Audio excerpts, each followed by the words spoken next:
कथा प्रारंभ होता है। सुनो वीर हनुमान आसन आन विराजियो पवन पुत्र बलवान सियावर रामचंद्र पद जय शरणम शंकर हरिओम जय जय सिया राम। मंगल भवन मंगल हरि उमा सहित जय जपत पुरारी प्रविश नगर की सब काजा हृदय राखी कौशलपुर राजा।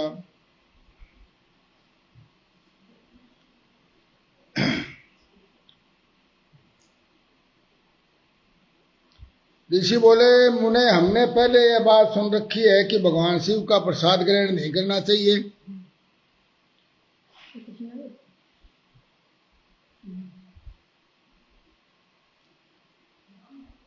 इस विषय में शास्त्र का क्या निर्णय है बताइए। सूत जी ने कहा मुनियो आप शिव संबंधी व्रत का पालन करने वाले हैं,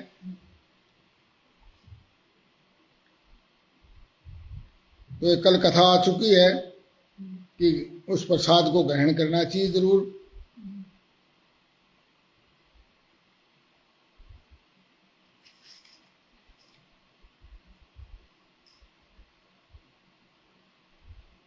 जो शिव के भक्त हैं उनको अवश्य ग्रहण करना चाहिए, परंतु जो अन्य देवताओं की दीक्षाओं से युक्त हैं और शिव भक्ति में भी मन लगाए हुए हैं उनके बारे में सुनिए।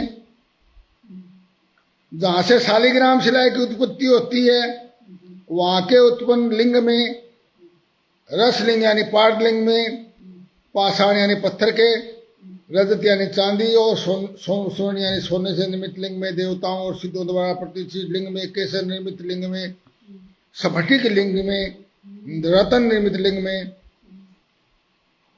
तथा समस्त ज्योतिर्लिंगों में विराजमान शिव के नैवेद्य का भक्षण चंद्रायण व्रत के समान पुण्यवर्धक है। भगत सतीश कुमार घोड़ेला जी हर हर महादेव। ब्रह्म हत्या करने वाला पुरुष भी यदि पवित्र होकर शिव निर्माल्य का भक्षण करे, उसे सिर पर धारण करे तो उसका सारा पाप शीघ्र नष्ट हो जाता है। इसका मतलब ये नहीं है कि ब्रह्म हत्या करते चलो और वो बोला उसको धो लेंगे और फिर ब्रह्म, ऐसा नहीं होता।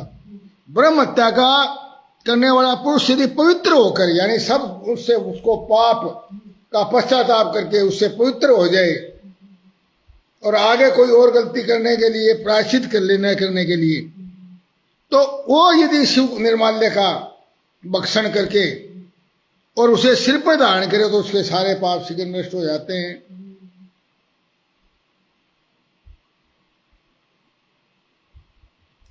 परंतु जहां चंड का अधिकार है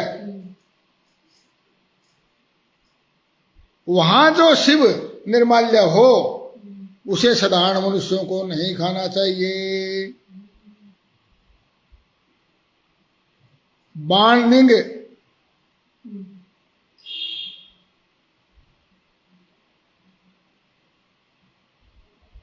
जहां चंड का अधिकार नहीं है वहां के शिव निर्माल्य को सभी लोग भक्ति पूर्वक भोजन ग्रहण कर सकते हैं।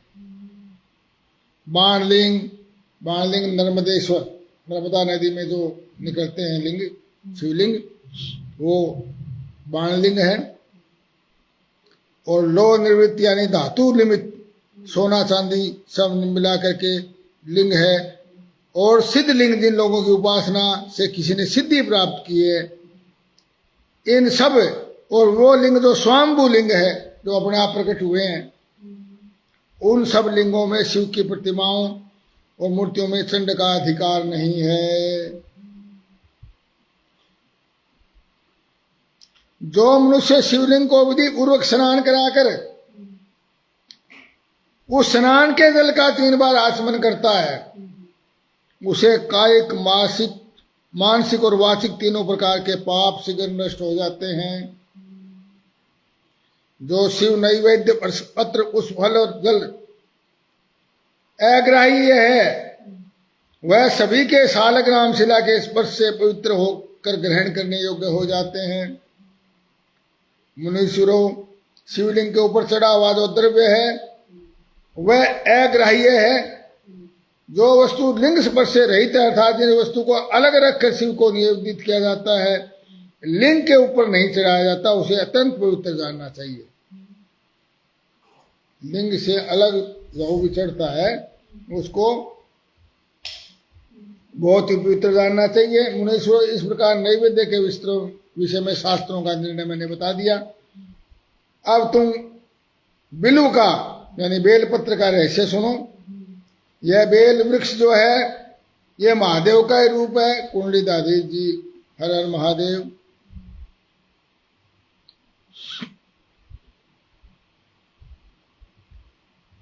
और तीनों लोकों में जितने प्रसिद्ध तीर्थ हैं, मोनू शर्मा जी हर हर महादेव,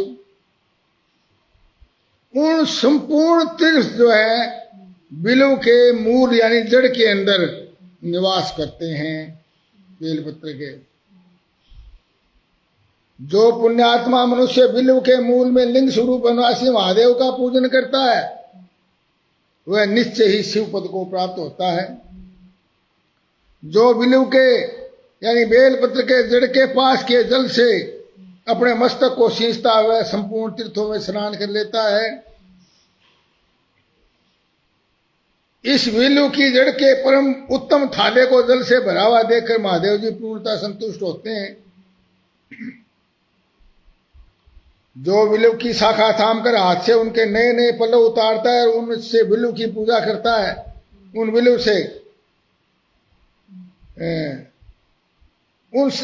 वो सब पापों से नष्ट हो जाता है। कैलाश शर्मा दादी जी हर हर महादेव।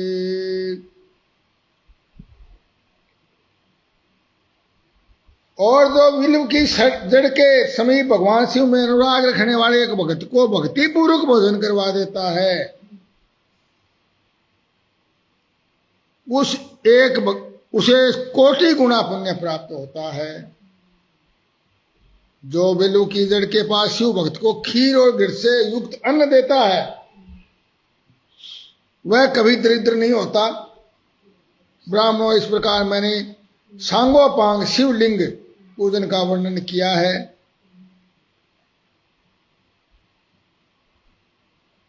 निवृत्त पुरुषों के लिए सूक्ष्म लिंग ही श्रेष्ठ बताया गया है।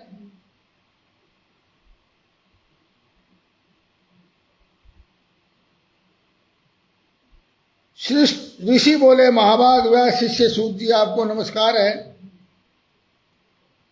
अब आप परम उत्तम भस्म आत्म्य का वर्णन बताइए। भस्म का क्या महत्व है? बेलपत्र का बता दिया आपने, लिंग का बता दिया, अब भस्म।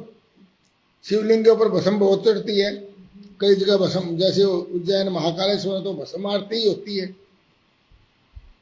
सूर्य ने कहा, महर्षियों आपने उत्तम बात पूछी है।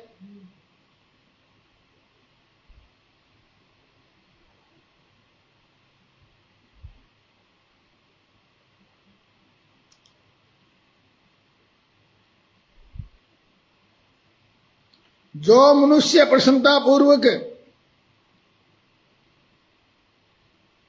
भगवान शिव को नमस्कार है, श्री शिवाय नमस्तुभ्यम ऐसे मुख का दर्शन करता है, उसे तीर्थ सेवन जनित का फल प्राप्त होता है। ब्राह्मणों, शिव का नाम विभूति यानी भस्म और रुद्राक्ष, शिव का नाम विभूति और रुद्राक्ष, ये तीनों त्रिवेणी के समान परम पुण्य में बताए गए हैं। जहां से तीनों शुभतर वस्तुएं सदा सर्वथा रहती हैं, उनके दर्शन मात्र से मनुष्य त्रिवेणी के स्नान का फल प्राप्त कर लेता है। भगवान शिव का नाम गंगा है, विभूति यमुना मानी गई है और रुद्राक्ष को सरस्वती कहा गया है। श्रेष्ठ ब्राह्मणों इन तीनों को की महिमा को सद्वीर लक्षण भगवान महेश्वर के बिना दूसरा कौन भली भांति जानता है।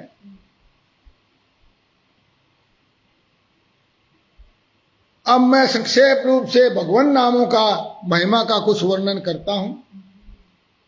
तुम सब लोग प्रेम पूर्वक सुनो। यह नाम महात्म में समस्त प्राणों को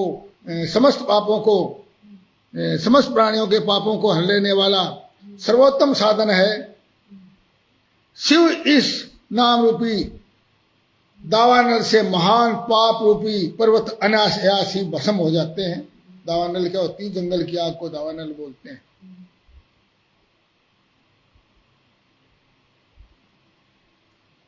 जो मनुष्य इस भूतल पर सदा भगवान शिव के नाम में जप में लगा रहता है, वह वेदों का ज्ञाता है। मैं से भगवान शिव के नाम से जितने पाप नष्ट होते हैं, उतने पाप मनुष्य इस भूतल पर तो कर ही नहीं सकते, उससे ज्यादा पाप नष्ट होते हैं।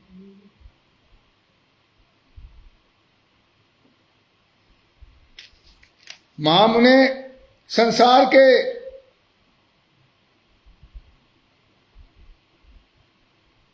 लोग जो पाप रूपी दावानल से पीड़ित हैं, उन्हें शिव नाम रूपी अमृत का पान करना चाहिए। हर हर महादेव। हे मुनीश्वर, जिसने अनेक जन्मों तक तपस्या की है, उसी की शिव नाम के प्रति भक्ति होती है, जो समस्त पापों का नाम नाश करने वाली होती है। हर हर महादेव। रामायण में कहा गया, बिन सत्संग विवेक न होई, हरि कृपा बिन सुलभ न सोई। जय सिया राम, जय जय सिया राम, जय सिया राम, जय जय सिया राम। राज चौधरी जी, जय महाकाल। यानी सत्संग के बिना विवेक नहीं होता, और विवेक के बिना भगवान की भक्ति प्राप्त नहीं होती। परंतु सत्संग भगवान की कृपा के बिना नहीं मिलता। ऐसी भाव यहां कही गई है कि ये मुनीश्वर, जिसने अनेक जन्मों तक तपस्या की है, उसी के शिव नाम, उस आदमी की ही शिव नाम के प्रति भक्ति पैदा होती है, ऐसे पैदा नहीं होती।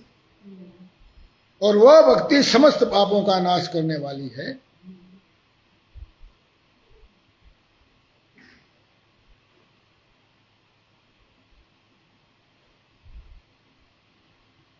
जैसे वन में आग से दग्ध हुए जंगल की आग से दग्ध हुए वृक्ष भस्म हो जाते हैं, इसी प्रकार शिव नाम रूपी दावानल से दग्ध होकर उस समय तक के सारे पाप नष्ट हो जाते हैं, भस्म हो जाते हैं। शौनक, जिनके अंग नित्य भस्म लगाने से पवित्र हो गए हैं, जो शिव नाम जप का आदर करने लगा है, वह घोर संसार सागर को भी पार कर जाता है।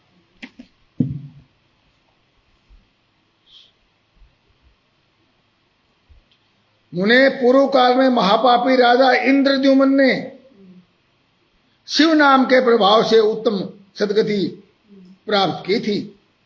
इसी तरह कोई ब्राह्मणी युवती भी जो बहुत पाप कर चुकी थी, शिव नाम के प्रभाव से उत्तम गति को प्राप्त हुई। अब तुम भस्म का महात्म्य में सुनो।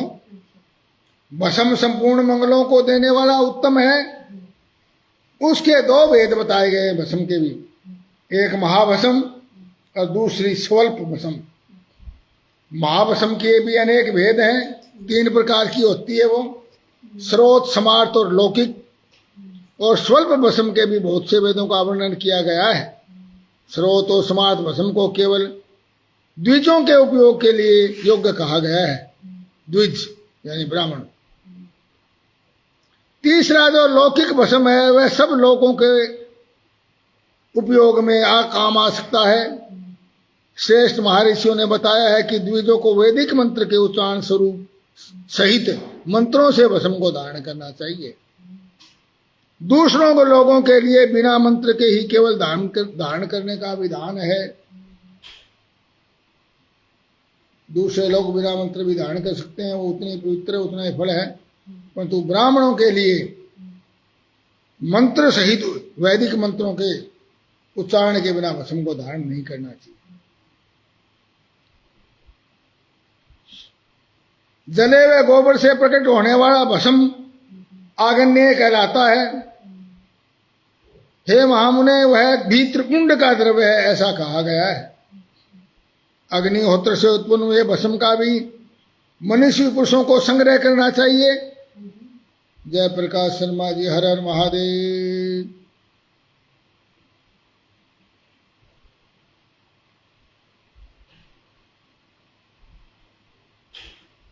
अन्य यज्ञ से प्रकट हुआ भस्म भी त्रिपुंड के धारण के काम आ सकता है।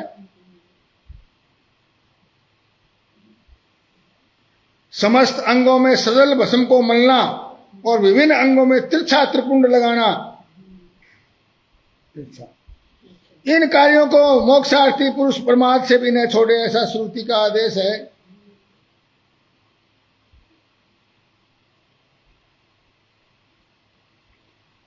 ब्राह्मण, क्षत्रियों, वैश्यों, शूद्रों, वर्णशंकरों, जाति भ्रष्ट पुरुषों ने भी उद्धूलन और त्रिपुंड के रूप में भस्म धारण किया है।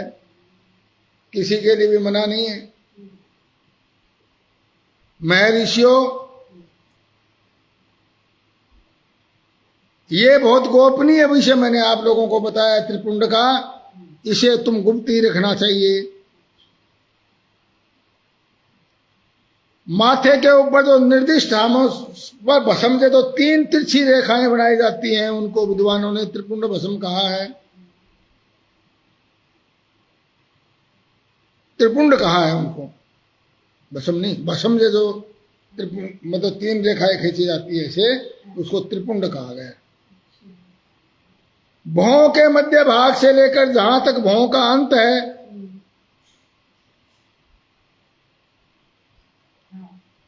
उतना बड़ा त्रिपुंड ललाट में धारण करना चाहिए। मध्यमा अनामिका,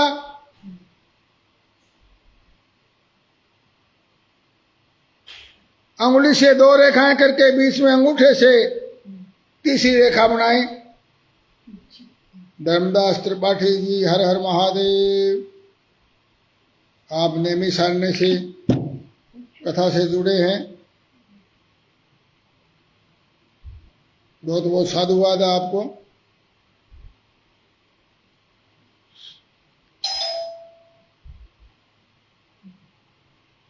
त्रिपुंड अत्यंत उत्तम और भोग और मोक्ष को देने वाला है। त्रिपुंड की 3 रेखाओं में से प्रत्येक के दोनों देवता हैं, जो सभी अंगों में स्थित है, उनका मैं परिचय देता हूं। सावधान होकर सुनो। मुनीश्वरों, प्रणव का प्रथम अक्षर एकार, गार्ग्य पता अग्नि, पृथ्वी धर्म रजोगुण ऋग्वेद क्रिया शक्ति प्रातः स्वन और महादेव, ये त्रिपुंड की प्रथम रेखा के 9 देवता हैं। यह बात शिव दीक्षा प्राण पुरुषों को अच्छी तरह समझ लेनी चाहिए। प्रणव का दूसरा अक्षर ऊकार, दक्षिणाग्नि आकाश सतोगुण यजुर्वेद मंदसी दिन सवन और इच्छा शक्ति अंतरात्मा महेश्वर, ये दूसरी रेखा के 9 देवता हैं। प्रणव का तीसरा अक्षर मैकार, आवाहनीय अग्नि परमात्मा तमोगुण धूलोक ज्ञान शक्ति सामवेद, तृतीय सवन और शिव, ये तीसरी रेखा के 9 देवता हैं।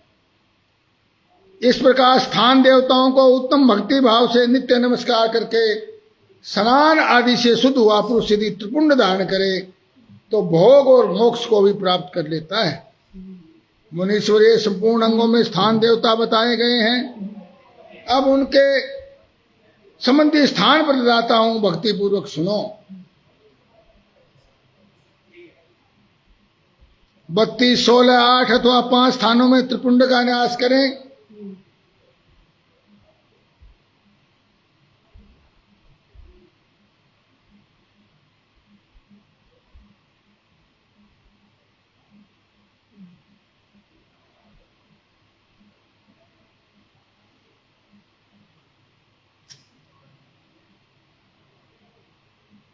त्रिपुंड को विधि विधान से धारण करना चाहिए। सूत जी कहते हैं महाप्राज्ञ महामते शिव रूप सोनक। अब मैं रुद्राक्ष का महत्व मैं आपको बतलाता हूं।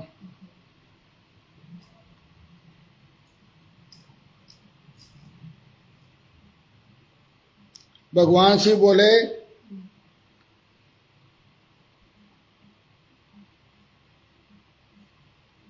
कि हे मुने,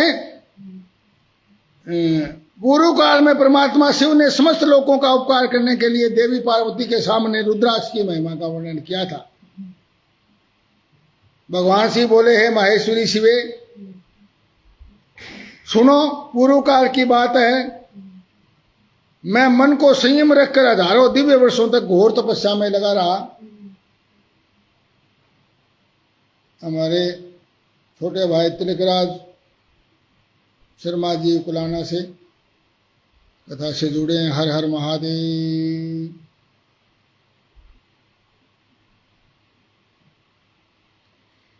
कि पूर्व काल की बात है पार्वती, मैंने मन को संयम में रखकर हजारों दिव्य वर्षों तक घोर तपस्या में लगा रहा। तरुण कालराज जी, हर हर महादेव। एक दिन सहसा मेरा मन क्षुब्ध हो उठा।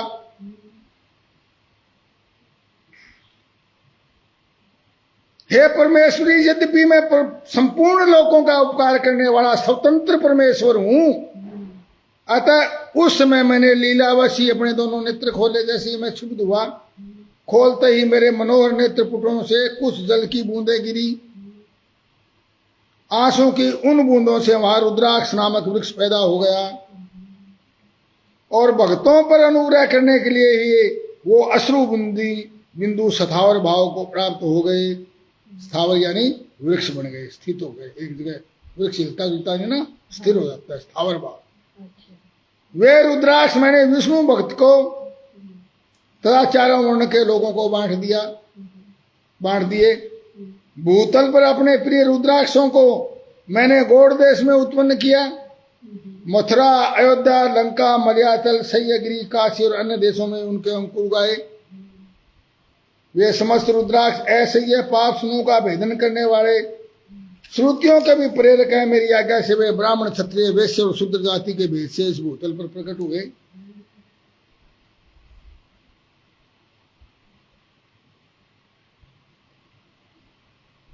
रुद्राक्षों की जाति के शुभाक्ष भी हैं। उन ब्राह्मण आदि जाति के रुद्राक्षों के वर्ण श्वेत यानी सफेद, रक्त यानी लाल, पीत यानी पीले, कृष्ण यानी काले जानने चाहिए। मनुष्यों को चाहिए कि वे क्रम से अपने वर्ण के अनुसार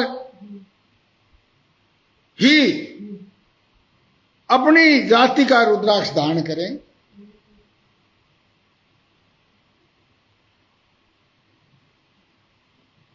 शिव पार्वती भोग और मोक्ष की इच्छा रखने वाले चारों वर्णों के लोगों, विशेषतः शिव भक्तों को शिव पार्वती की प्रसन्नता के लिए रुद्राक्ष के फलों को अवश्य धारण करना चाहिए।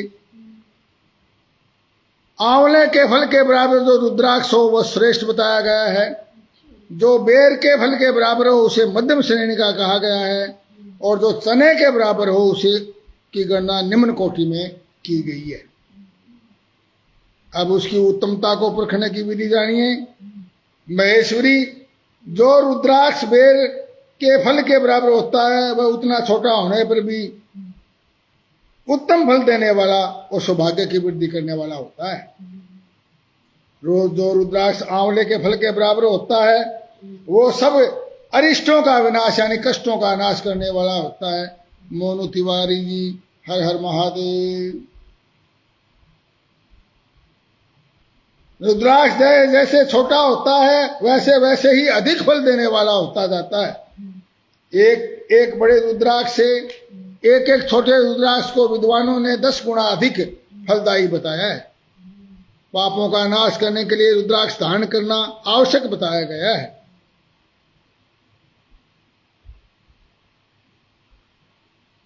जिसे कीड़ों ने दूषित कर दिया हो, जो टूटा हुआ हो, जो उभरे हुए दाने न हो और जो पूरा गोल न हो, जो वर्णयुक्त हो, इन 5 प्रकार के रुद्राक्षों को त्याग देना चाहिए, इनको धारण नहीं करना चाहिए।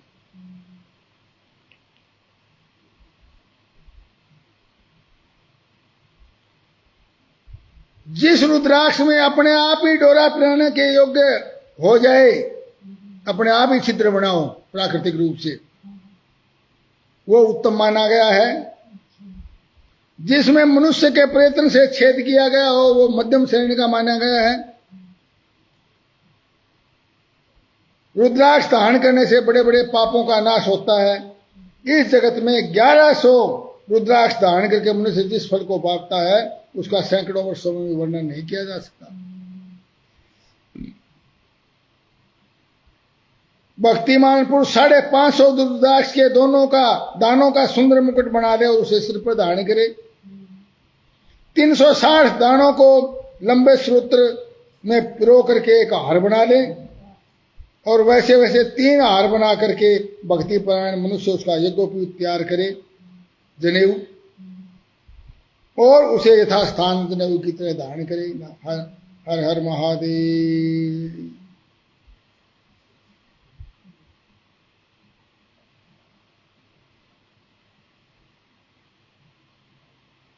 पार्वती रुद्राक्ष अनेक प्रकार के बताए गए हैं, मैं उनके भेदों का वर्णन करता हूं।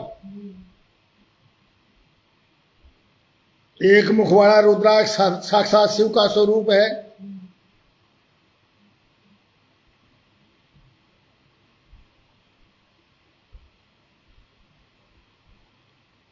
और वह भोग मोक्ष रूपी फल देने वाला है। उस स्थान के जहां पर उस रुद्राक्ष की पूजा होती सारे उपद्रव नष्ट हो जाते हैं। 2 मुख वाला रुद्राक्ष देव देवेश्वर कहा गया है, वह संपूर्ण कामनाओं को फल देने पूर्ण करने वाला होता है। 3 मुख वाला रुद्राक्ष सदा साक्षात साधन का फल देने वाला है, उसके प्रभाव से सारी विद्याएं प्रतिष्ठित होती है। 4 मुख वाला रुद्राक्ष साक्षात ब्रह्मा जी का स्वरूप है, उससे चारों धर्म अर्थ काम मोक्ष इन चारों पुरुषार्थों की प्राप्ति होती है। 5 मुख वाला रुद्राक्ष साक्षात कालाग्नि रूप रुद्र रूप है, सबको मुक्ति देने वाला और संपूर्ण मनोवांछित फल प्रदान करने वाला है। 5 मुख रुद्राक्ष समस्त पापों को दूर कर देता है। 6 मुखों वाला रुद्राक्ष कार्तिकेय का स्वरूप है, और यदि दाहिनी बाएं में उसे धारण किया जाए तो धारण करने वाला मनुष्य ब्रह्म हत्या आदि पापों से मुक्त हो जाता है, इसमें संशय नहीं। 7 मुख वाला रुद्राक्ष अनंग रूप और अनंग नाम से प्रसिद्ध है। देवेशी उसको धारण करने से दरिद्र भी ऐश्वर्यशाली हो जाता है।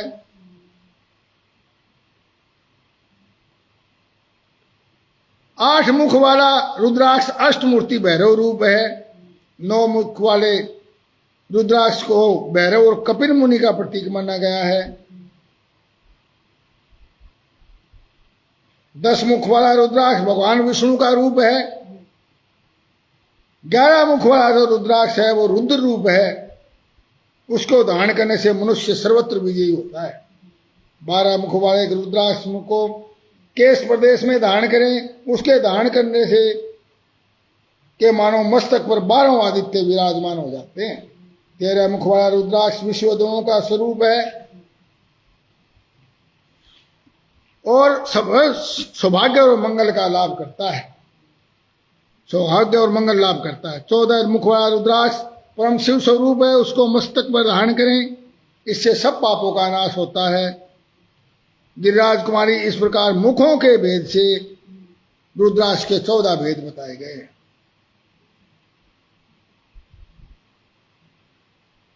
उनको धारण करने के अलग अलग मंत्र हैं।